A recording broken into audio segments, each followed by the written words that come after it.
Bem-vindos à segunda aula, a comunicação que funciona. Na primeira parte da Masterclass, a gente trabalhou na outra semana, o vídeo está salvo lá no nosso canal do YouTube, a gente trabalhou explicando, né, um pouquinho a respeito da importância da comunicação, a gente falou também, até começamos com essa pergunta, né, será que comunicação é uma arte ou é um desafio diário? Ou independente de qual seja a tua posição a respeito da comunicação, a gente começou a procurar compreender formas melhores de se comunicar. E isso acontece quando a gente compreende as tantas formas diferentes que as pessoas, ou seja, nós, nos apresentamos. Então, a gente trabalhou com base no perfil comportamental DISC, para que a gente conseguisse entender um pouquinho, com base no perfil de comportamento de cada pessoa, qual deveria ser a melhor forma que nós, como interlocutores deste perfil, poderíamos utilizar para, então, exercermos uma comunicação que funciona na prática. Eu queria aproveitar para recapitular um pouquinho com vocês o que a gente viu a respeito de cada um dos 4 fatores. Lembram que a gente tem todos os fatores dentro do nosso perfil comportamental, mas como nós temos alguns deles que são predominantes, os perfis altos, a gente pode ter de 1 a 3 perfis altos dentro daquilo que é o nosso desenho comportamental. A nossa comunicação, como que a gente recebe essa informação, processa, vai mudar um pouquinho. Depois que a gente recapitular, a gente vai falar um pouquinho sobre outros aspectos que também envolvem o nosso perfil de personalidade, mas aí com base na teoria do Carl Jung, dos tipos psicológicos. Essas duas teorias a gente trabalha aqui na trilha com o nosso inventário de perfil pessoal, onde a gente consegue ajudar os trilheiros a ter realmente um mapa a respeito de si mesmo, né? E nesse material a gente trabalha olhando como que a gente se comporta, né? Aquilo que a gente mostra, apresenta para o mundo a respeito de quem a gente é, e também outros aspectos mais profundos. Na parte da Masterclass de hoje, a gente vai trabalhar esses aspectos mais profundos, que são bem importantes, que a gente compreenda quando vai se comunicar, tanto quando a gente vai pensando da nossa perspectiva, como que a gente aceita melhor essas informações, quanto olhando para quem a gente está falando. Então, vamos começar. Deixa eu mostrar aqui para vocês. Então, aqui nós temos um diagrama básico, tá? Onde a gente agrupou os 4 perfis comportamentais, os 4 fatores do perfil comportamental pela teoria DISC. A gente tem os dominantes, que tem como a alta dominância fala de como nós lidamos com os desafios, lembram? Como que a gente lida com as questões, com a adversidade, com os riscos. Uma pessoa com uma alta dominância vai ser mais firme, mais decidida, gosta de desafios, tende a ser mais ousada, competitiva, audaciosa e enérgica, e busca centralizar decisões. Inclusive, uma dica que nós demos na master anterior foi que procure levar para essa pessoa a possibilidade, quando você vai conversar com o dominante, né? Procure levar para ela a possibilidade de tomar a decisão, dar a palavra final, dentro do universo de possibilidades que você tem, se você deixá-la dizer exatamente, né? Eu quero isso, quero aquilo. Facilita bastante essa interação. Depois a gente tem os influentes. O fator influência ainda está aqui, ó, no quadrante dos mais acelerados e que tem uma necessidade de influenciar.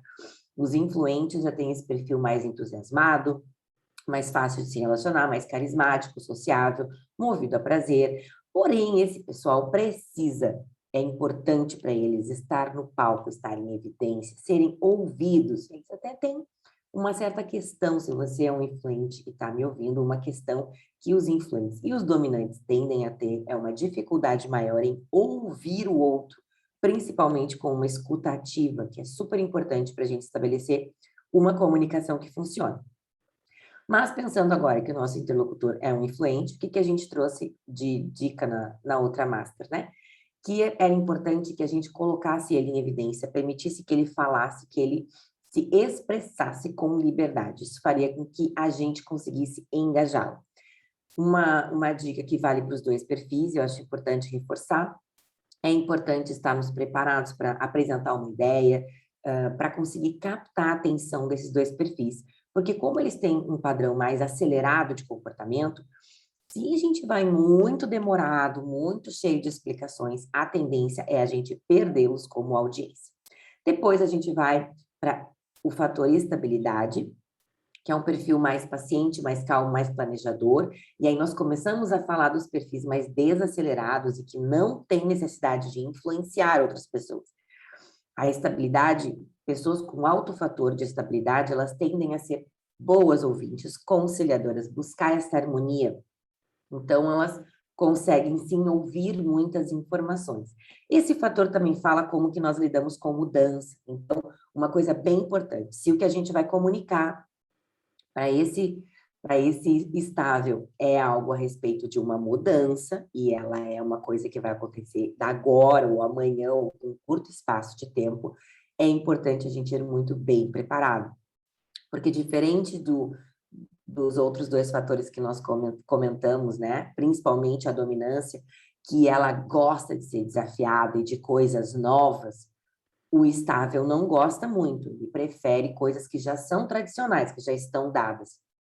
Então, é importante que a gente comunique estas informações com calma, com cautela e com bastante informações, para que ele se sinta seguro. Segurança é uma palavra muito importante para o fator estabilidade e também para o fator conformidade.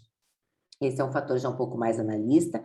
Para ele é importante que nós cheguemos com fatos, dados, porque afinal de contas, o fator conformidade fala como nós lidamos com as regras, com os manuais e como a vida é na prática.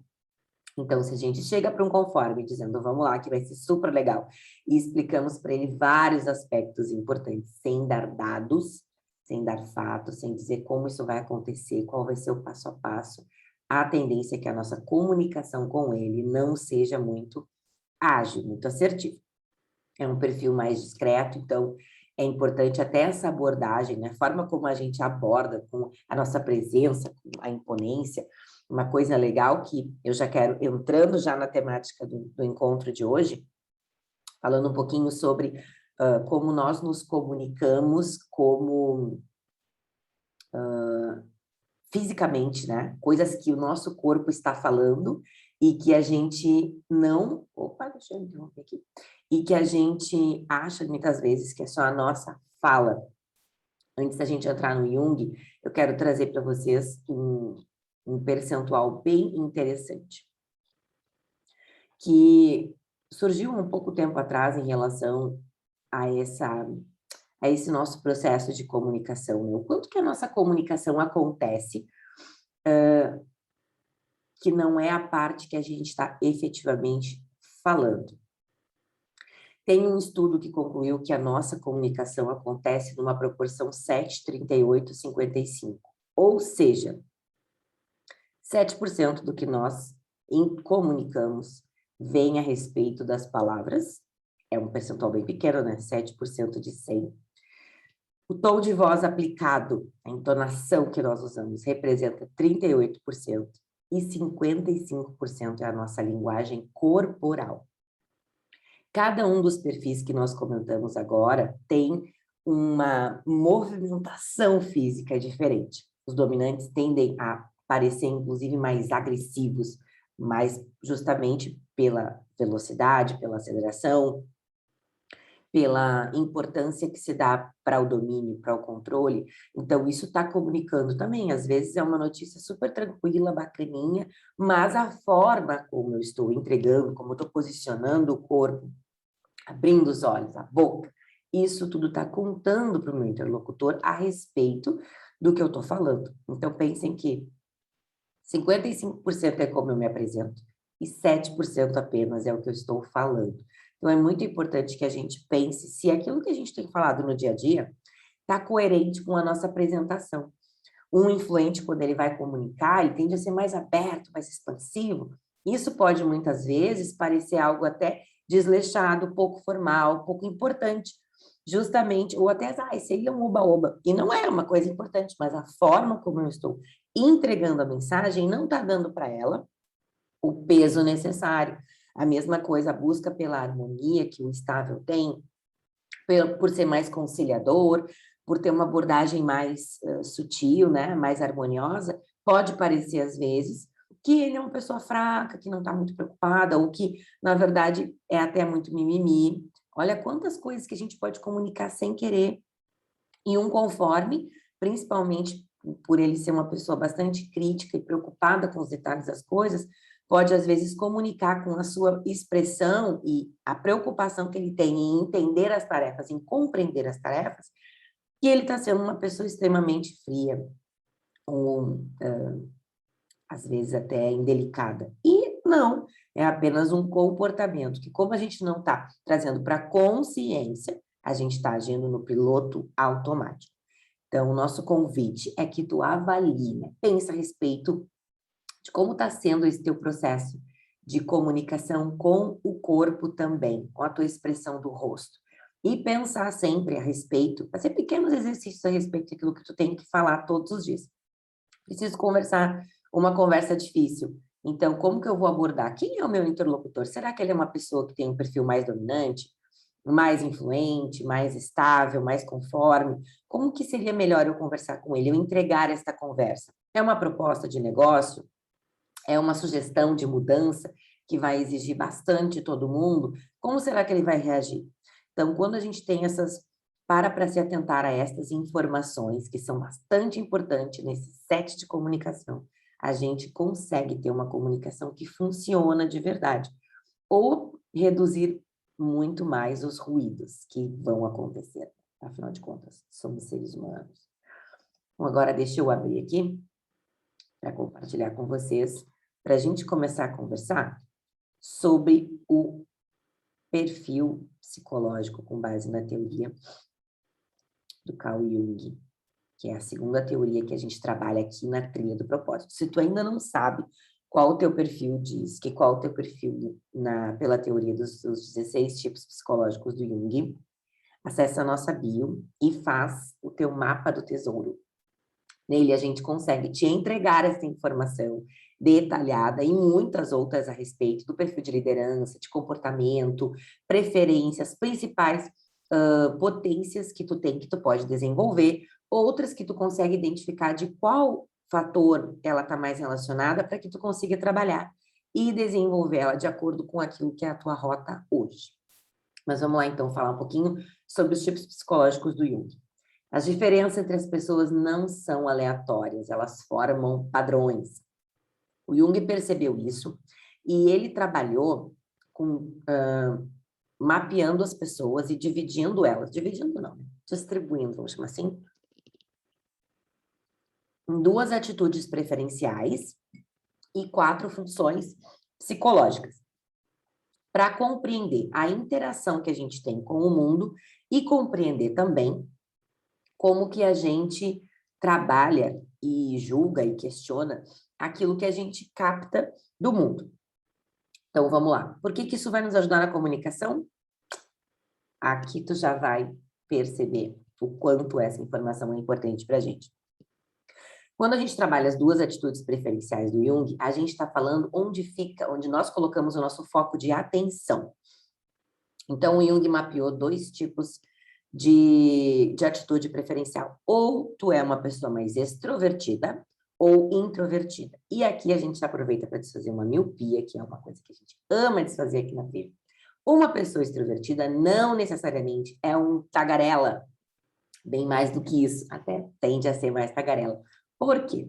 Os extrovertidos, eles são pessoas que têm o foco de ação dele externo. Como é que um extrovertido recarrega suas energias no dia a dia? Ele está cansado, exausto, precisa dar uma relaxada depois de um dia muito puxado de trabalho, seguido de um engarrafamento incrível até chegar em casa. Então, ele chega em casa e o que que um extrovertido faz? Toma um banho, se arruma e sai.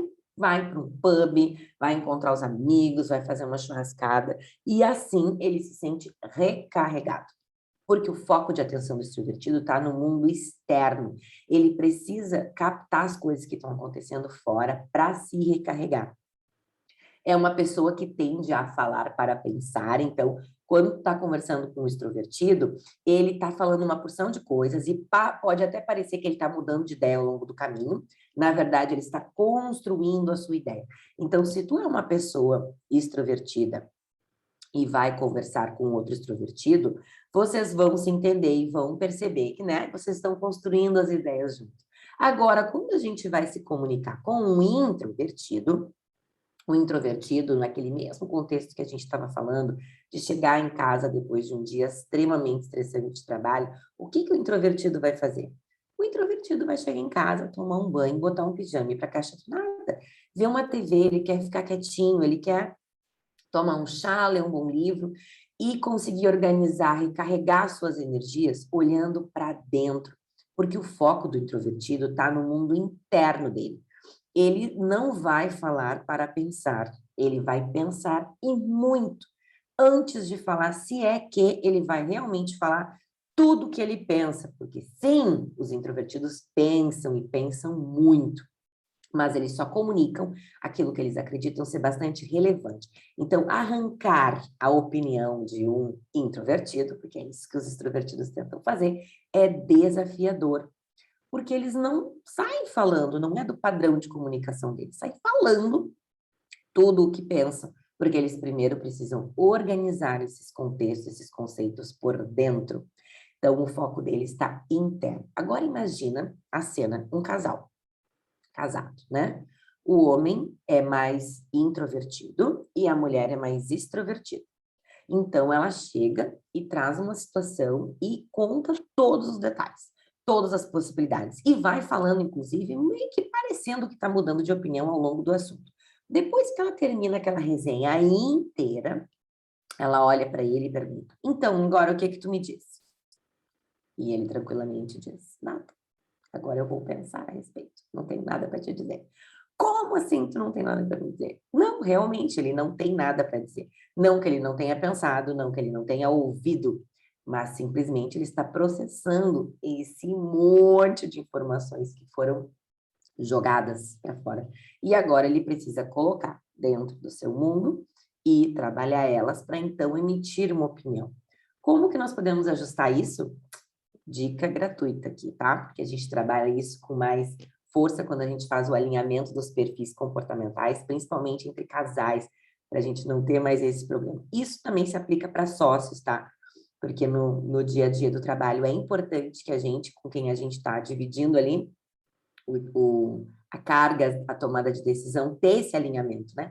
Então, quando a gente tem pessoas com esses dois focos de atenção diferentes, atitudes preferenciais diferentes, a tomada de decisão vai ser influenciada, porque um vai ter uma velocidade, vai buscar uma disposição diferente do outro. Um já parte para ação e o outro precisa de um tempo de reflexão.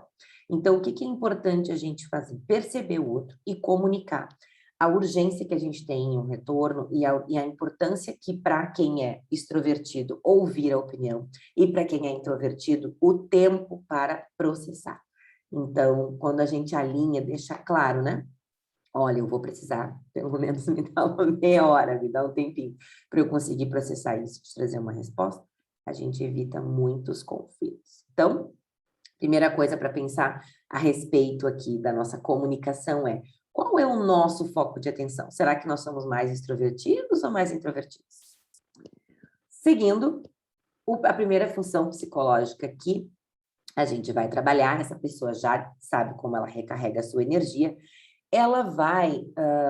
a gente vai trabalhar aqui a função da percepção. Essa função fala como que a gente capta, recebe, procura as informações. E elas podem ser de duas formas também. Ah, uma coisa importante, nós temos os dois fatores, tá? Em níveis percentuais diferentes. No teste que a gente trabalha aqui no mapa, a gente consegue te dar esse percentual, e aí tu vai conseguir entender se tu está mais próximo da linha ali mediana ou se realmente existe uma distância muito grande, o que faz com que se apresente muito mais um desses dois fatores, ok? Mas então aqui, a sensação, como o próprio nome já diz e o próprio símbolo está mostrando, a gente capta as informações, se essa é a nossa função preferencial, a gente capta as informações pelos 5 sentidos. Então, são coisas que é importante para uma pessoa que ela tem a sensação como sua função psicológica principal, olhar, receber as coisas, as informações, os detalhes de forma mais palpável. Então, traga para essa pessoa, se ela for assim, fatos, dados, coisas concretas. Traz para ela experiências, coisas que tu consiga comprovar, desculpa, que realmente aquela informação, aquilo que tu está tentando comunicar é real. Ele não tem uma capacidade de abstrair demais. Ele percebe as partes. Então, ele tem uma dificuldade um pouco maior de forma rápida enxergar o todo. Por quê? Porque ele tem a sensação, ele consegue olhar a experiência o aqui e agora, coisas muito para frente, muito imaginativas, ele vai ter mais dificuldade de compreender, de assimilar. Então, se a nossa comunicação for muito abstrata, muito solta, para uma pessoa que precisa dela estruturada, e com bastante fatos, detalhes, que ajudem ele a construir essa imagem na mente, a nossa comunicação tende a não funcionar. Então, os intuitivos já são o oposto, são aqueles que enxergam o todo primeiro e não se atentam aos pequenos detalhes. Têm essa visão mais abstrata das coisas, constroem de forma mais abstrata suas ideias. Na cabeça do intuitivo, funciona tudo perfeitamente, ele consegue enxergar o quadro completo, o que já não está acontecendo na cabeça de quem tem a sensação como sua função psicológica de percepção principal. Então, quem tem a intuição é mais abstrato, lê nas entrelinhas, tem essa capacidade de ser mais visionário, enxerga possibilidades de longa distância, mesmo que não tenha nada, porque essa capacidade de criação, de inspiração, ela é muito maior para quem tem esse fator, essa função, desculpa, mais apurada. Nós temos os dois também, as duas funções, mas a nossa preferência a gente acaba dando mais peso para uma delas ao longo da vida, e ela se torna a nossa função predominante. Quando a gente vai se comunicar, mesma forma que a gente comentou com alguém que tem a sensação, né, como sua função de percepção principal. Quando a gente vai se comunicar com alguém que tem a intuição, é importante a gente apresentar para ele o todo. Ele não está muito preocupado em saber o pontinho, o que vai. Ele quer saber para onde nós vamos com essa ideia. Ele realmente se sente mais entusiasmado por algo que traz uma amplitude de visão. E tende a ter aquele famoso sexto sentido. Então, se tu é uma pessoa mais intuitiva ou mais sensitiva, pensa a respeito de como tu tem te comunicado com as pessoas e como tu tem captado as informações. Porque a tua visão é diferente do outro. Imagina que quando nós temos duas pessoas observando o mesmo quadro numa pinacoteca, ok? É um quadro de uma floresta incrível, cheio de detalhes. A sensação vai olhar ponto a ponto, as flores, as árvores, e ela vai construindo a imagem aos poucos. Ela vai observando as partes, enquanto ela constrói aquele contexto todo na mente dela.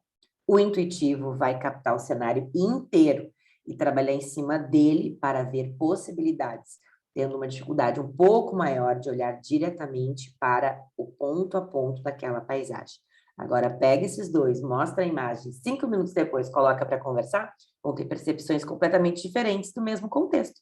Isso num relacionamento pode ser muito rico, como também pode ser ponto de muita briga e discussão, porque eles estão falando da mesma coisa, estão muitas vezes querendo o mesmo objetivo, mas não se entendem, porque estão olhando com perspectivas, captando informações com visões diferentes. Então, pensa aí se o teu sócio, teu colega de trabalho, teu liderado, ou teu chefe, ou o teu namorado, teu cônjuge, como que eles percebem, como que eles captam as informações? Será que eles são mais sensitivos ou mais intuitivos? E, de repente, tu vai conseguir compreender por que tem tanto ruído na comunicação de vocês. E a terceira, aliás, desculpa, as segundas funções psicológicas do Jung, o terceiro aspecto que a gente está trabalhando é, com base em tudo que eu captei de informações, como que eu organizo essas informações e julgo elas no meu inconsciente para tomar decisão. E a gente faz isso o tempo todo. Não pensem que é uma coisa assim super elaborada, que eu monto um tribunal na minha casa. Não. A gente está toda hora tomando decisões, captando novas informações, decidindo, mudando a nossa cosmovisão, em cima do que a gente está vendo. E isso vai acontecendo no piloto automático. Por isso que nós estamos fazendo essa master, para que tu consiga te dar conta de como é importante atentar para a tua comunicação e como ela pode melhorar quando tu compreende o que está por trás da forma que a gente se comunica e que a gente julga, escolhe, toma decisões. Uma coisa bem interessante, né? Já deve ter ouvido uma história, ou já ouviu alguém falar, ou tu mesmo já falou, poxa, por que o fulano fez essa viagem, se na verdade ele poderia ter feito isso ou aquilo? Por que ele tomou tal decisão? Porque no lugar dele jamais faria uma coisa assim. Óbvio, não tem como tu estar no lugar dele. Teu nível de empatia vai até a capacidade de compreensão, mas nunca estar exatamente dentro da mente do outro. Então, compreender como o outro pensa e como ele toma as decisões que ele toma, facilita bastante até para a gente apresentar as informações que a gente gostaria de discutir, conversar, interagir e também não levar as coisas, às vezes, tão a ponta de faca, né? Porque aí a gente consegue perceber por que a pessoa é como ela é, age como ela age, a começar pela gente. Então, vamos falar aqui da função psicológica de julgamento. A gente também tem duas possibilidades de agir nessa função. A primeira delas é o pensamento. Uma pessoa que toma decisões com base no pensamento, toma decisões com base nos resultados que essas decisões vão trazer. Se preocupa com coisas que são mais universais, mais um impacto não tão pessoal, tão individual, mas um impacto mais coletivo, né? Essa decisão precisa ser tomada com base na lógica em detrimento do sentimento. Detalhe importante, quem toma decisão com base no pensamento também tem sentimentos, mas na hora de bater o martelo, ele realmente quer saber o que vai resultar, onde isso vai dar. São pessoas que tendem a lidar melhor com tarefas do que com pessoas, como vocês já podem imaginar, porque eles podem até parecer representar uma comunicação mais fria, mais indiferente. Só que não, a percepção deles e a forma como eles decidem as coisas é diferente de quem decide com foco no sentimento. Pessoas que tomam decisão com base na função sentimento julgam mais o impacto das decisões nas pessoas. O que será que isso vai acontecer? Onde será que isso vai dar? E podem até declinar de algumas decisões justamente por pensar, será que vai invadir alguma questão muito individual, subjetiva das pessoas? Valoriza o sentimento envolvido em função da lógica. E, obviamente, tende a lidar melhor com pessoas do que com tarefas. Qual é a melhor forma de julgar? Qual é a melhor forma de tomar decisão? Depende. Numa empresa, por exemplo, as duas funções são extremamente importantes, principalmente para qualquer gestor, para qualquer líder de time, porque ele vai precisar considerar as pessoas do seu time, mas também vai precisar considerar os resultados que aquele time está entregando. Para um empresário, vai ter que ter consciência de que o seu negócio, a sua empresa só acontece por conta das pessoas que estão ali, das pessoas que vêm comprar o seu produto, o seu serviço, mas ele também, como empresa, precisa subsistir. Então, como que ele vai fazer para juntar, para equalizar esse processo? Olha que bacana quando a gente tem consciência de qual é o nosso padrão natural de tomada de decisão. Porque a gente sabe na vida quando que uma decisão vai exigir da gente, né, uma pressão maior para um dos fatores. Se eu tomar decisão com base nos resultados ou decisão com base nas pessoas. Eu preciso considerar os dois sempre, talvez em proporções diferentes. E quando eu tenho consciência de como isso funciona comigo, ou como funciona com quem eu vou ter que entregar as informações para que a tomada de decisão aconteça, eu consigo me preparar melhor para isso. Tanto pessoalmente, porque aí eu já não vou sofrer tanto, eu sei que eu tenho uma tendência maior, mas eu consigo considerar outros fatores e não ficar só sofrendo por dentro para decidir alguma coisa. E pensando em auxiliar alguém que está no processo de decisão, eu sei aquilo que eu tenho que levar de informações que realmente vai ser importante e relevante para ele tomar a decisão com o que é o padrão normal dele, mas também ajudar ele, despertar ele para aspectos que talvez não sejam muito comuns. Então, se a pessoa toma a decisão com base muito no sentimento, naquilo que o impacto vai causar na vida das pessoas, eu vou levar a informação desse impacto para ela, mas eu também vou despertá-la para o quanto esse impacto vai ou não nos aproximar dos resultados que nós precisamos chegar. Então, não existe, de novo, o certo e o errado. Existe os dois fatores, são importantes para a construção de tudo que a gente faz. E quanto mais clareza a gente tiver de como a gente funciona, de como o outro funciona, melhor vai ser a nossa comunicação. Então, a gente já está chegando ao fim da nossa Masterclass, a segunda parte, comunicação que funciona. Espero que vocês tenham gostado.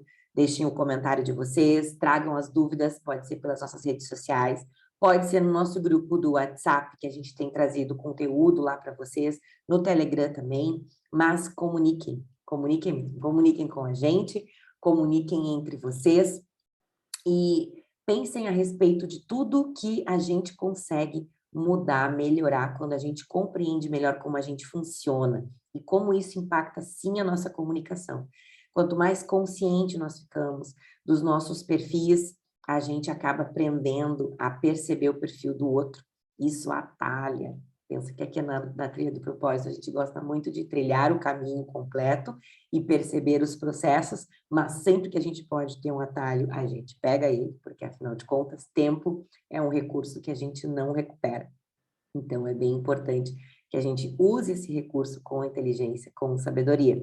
Se a gente tiver um atalho seguro, a gente pode pegar ele sim.